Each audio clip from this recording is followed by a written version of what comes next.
No one say anything. No one say anything. Just let the Celtics pick. All right. Yeah. Which we don't. We don't have any. Even if everybody finds it out, just let it. Yeah, go on the everyone TV. put your phones down. Put your phones down. Everyone listen. Just let it happen. This moment come true. His entire life. All right. He's had a chip on his shoulder to be great. No, Did you I got see- graphics to make. Don't Gave it say it, away. anybody. Don't say it. Don't Well, say it. someone text it to me then. Jeez. It's been incredible.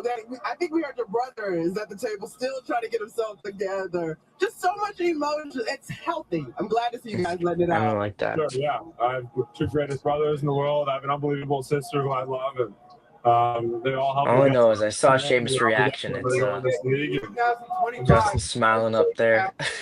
The Boston Celtics select Hugo Gonzalez from Madrid and last played for Real Madrid. What?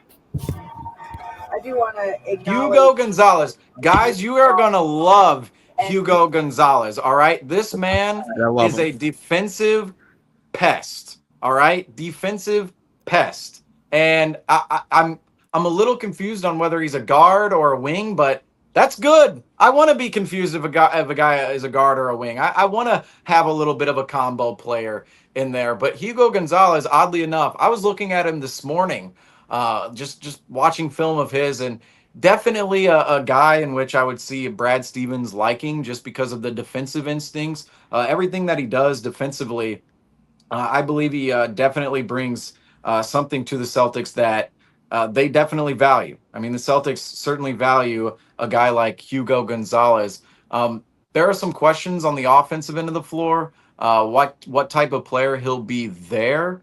But what do you guys think of this pick? I mean, we'll have more analysis here, but wow, Hugo Gonzalez. Now that's kind of a swing of the bat. Definitely. That's definitely a swing of the bat there. I gotta do some research, but this just looks like a guy here's my Premier thing. League games and we'll never see him again. Yeah. So here's my thing. I stated this. What 5 minutes or 10 minutes ago. This was a crucial draft pick for Boston. I would have preferred them not go with the risk and gone safest player available. I hope it works out.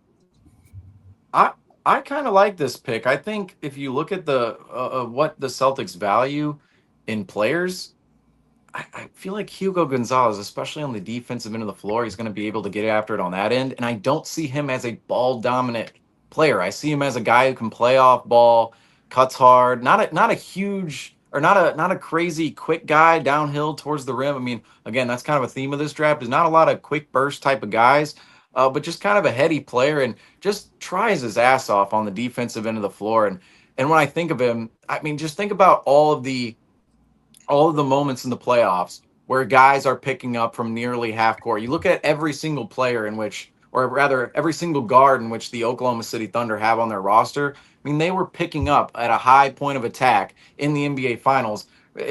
Throughout the series, Indiana's guards were disrupted from the fact Oklahoma City's picking up so high and they're getting into guys' grills. That's what Hugo Gonzalez, I believe he's going to have the ability to do in the NBA. I would not down this pick at all because I think he can come in and actually play a role that's not like other guys. I don't see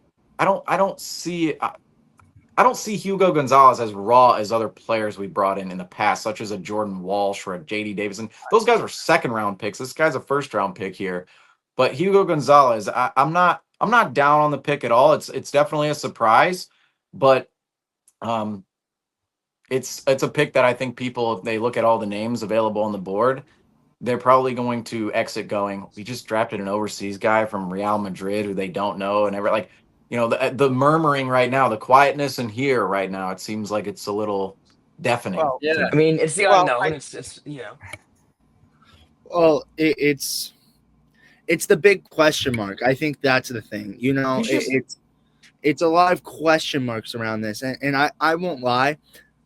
From my perspective, I'm not very high on this pick right now. I got to do my research more. I don't know much about him, but this is a guy that I definitely see having a lot of time in Maine to develop his game more for sure.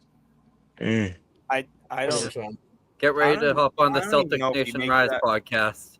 I don't even know if he makes it out of Vegas. I don't know. Well, we'll have an interview with him. We'll have an interview with him. Don't you worry. For sure. Don't you worry. Yeah. We will interview with him. My thing with him too is just, first of all, he's 19 years old. That's a very, very young player there. The Celtics are picking up. So they're not picking a player who is ready necessarily to go right away. He's not 20. He's not a Baylor Sharman. He's not 23 coming in, 24 years old. He's 19 years old. So there's definitely some rawness attached to him. He's not going to be a creating presence for the C's. That's why I see him as somebody they could potentially develop while also using at the same time, because I don't think he's going to be a weak link defensively, but then offensively he's going to be able to shoot the ball a little bit. His shooting numbers weren't amazing overseas, but there is upside on his shot. But I think he could be a player in which the Celtics, they don't have to worry about him handling the ball necessarily or being a zero on the defensive end of the floor. Think he can slot into an off-ball role offensively, and then defensively, he's just going to do his thing on that end. I do wonder, though, 19 years old out of Real Madrid, how much playing time is he going to get right away with the squad? But then you think, if we're taking a gap year, a bridge year, maybe this is the perfect opportunity to take a swing on a guy like Hugo Gonzalez. I'm not against the pick. I like this because, and I'm keeping in mind too. Yeah. Okay. I'm keeping in mind too. We still have another pick at 32. So theoretically, we could have been picking at 30. Like, say we liked a guy, say you have Hugo Gonzalez, and in the next couple of picks, like Rob, you were talking about how maybe we don't take a center right here because what is the likelihood all three of these quality centers are actually going to go off the board by the time the number 32 pick comes around. So I'm keeping the faith of the Celtics are likely going to pick somebody at 32 who they believed were still going to be available at 32 if they still thought they were going to be available at 32 and thought, well, Hugo, he's not going to be available at 32. Let's go ahead and take him, and then we'll go take this other guy later on in time. And maybe they don't do that. Maybe they don't do that if they don't have that 32 overall pick. So I gotta say, I'm my main question is just how much is he going to play in year one, if any? Is he going to be a draft and stash player? Well, I wonder that. Oh, we have here's with the 29 29th pick in the 2025 NBA draft, the Phoenix Suns select Liam McNeely. Yeah, I mean that was. Yep, we're gonna. That's one of those moments that you're gonna look back at and you're gonna be like, "Oh, that player was there right on the board, and the Celtics passed over him." But I agree. the way he slipped it when a player slipped like that, I never see Desmond Bain vibes. Right, and I think McNeely's comparison is like a Max Strus. I feel like he's like a Max Strus. It's like but I he's not like a creator, an attacker in that way. He's a little bit bigger than Max Strus. But you're going to get a lot more from him than you are with the Celtics, which I feel like. No, but going back to that, I feel like he's a guy, though, that is going to spend a lot of time in Maine. All right? I really do believe that. I don't see him playing a lot of time with the Celtics this year. You obviously already said, Seamus, that bridge year he could get a lot of minutes, but I really don't see that. I really don't. I think he's going to develop a lot in Maine. But, yeah, I definitely won that. It's crazy that they passed up on McNeely right there. I don't know why they did it. I feel like that was kind of a – but I hope I eat my words. I really do. I really hope we look back at this and it was like, all right, smart move. But yeah, I don't see that being the case. I don't hate the pick. Just caught off guard. Got to do a little bit more research. But, man, if Cockburner is available tomorrow at 32, that'd be sweet. But I don't know. I'm also interested to see what the Clippers do here with their 30th pick coming up shortly because they also need a center. My opinion on you got it, Franco. Yeah. Oh yeah.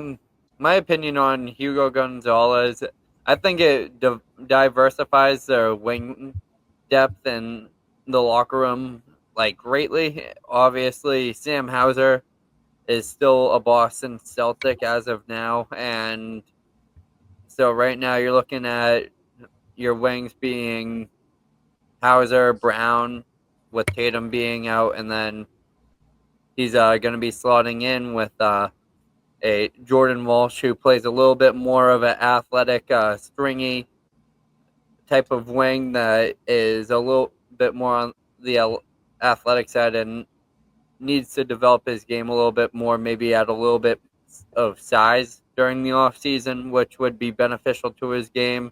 And then you have Baylor Shireman already here, who is more of a guard slash shooting guard slash small forward more than anything else. And I think that adding Hugo Gonzalez kind of fills in where those guys lack, which is on the defensive end and bringing a lockdown defensive intensity. And he also brings a bit of athleticism. Obviously, I would say a raw talent when it comes to his offensive game. Still has a lot to develop there, and hopefully he'll have some time to do that in Maine. I don't see him being a key contributor for the Celtics right away, as most years the Celtics like to stash their rookies, as Joe Mazzulla said to Baylor Shireman at the beginning of this year was, I don't like rookies, flat out. So we'll see where that leads to, but in my opinion, it's a good pick, and it just it still leaves a massive void within the Celtics center position, because right now the only two listed centers are Nehemiah Queta and Xavier Tillman. Well, it's just like when McNeely is still on the board, how do you pass up on him? And it's like with Hugo Gonzalez, obviously Brad sees something in him from the defensive standpoint, but it's just like this guy I feel like could be more NBA ready.